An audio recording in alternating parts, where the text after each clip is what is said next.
মানে অবাক হয়ে যাচ্ছি। এর আগে কি একটা সরকার ছিল না কি ছিল আমরা বলতে পারছিলাম না। এইসব মানুষের মধ্যত্বতা দূর করতে পারেনি। আজকে যেভাবে একের পর এক ঘটনা দেখছি, খুন করে লাশ গুম করে দেওয়া হয়েছে।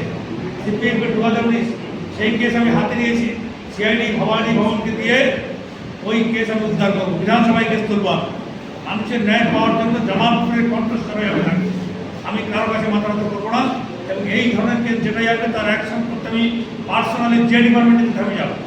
এই ধরনের কেস, তার দুটো ছেলে, একটা ছেলে মুগরা অঞ্চলে খুন করে গুম করে দিয়েছে 2009 সালে।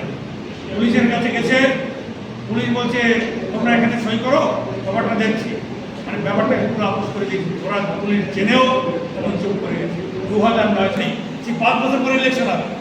অনেক কিছু করতে পারবো। একটা জনদরদী সরকার মানুষ যে উপহার দিয়েছে, এই বাজেট তার প্রতিফলন, এবং এতে সারা পশ্চিমবাংলার মানুষ যে সোনার বাংলা চেয়েছিল সোনার বাংলা দেখতে পাবে।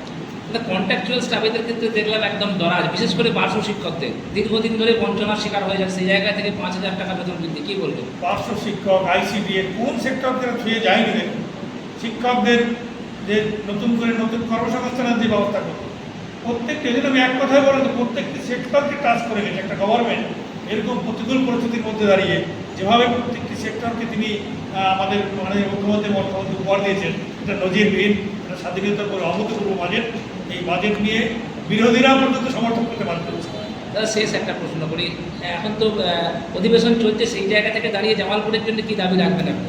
জামালপুরের যে দাবিগুলো অলরেডি আমি এই বাজেট শুরু হওয়ার আগেই লিখে ডিপার্টমেন্টকে দিয়ে দিয়েছি। যেখানে জামালপুরের প্রধান, এখানে আপনার যে ব্রিজ, দুখানা ব্রিজের এখানে আমি দায়িত্ব নিয়েছি, সেই ব্রিজগুলো দুটো ব্রিজ করার জন্য আমি বলেছি।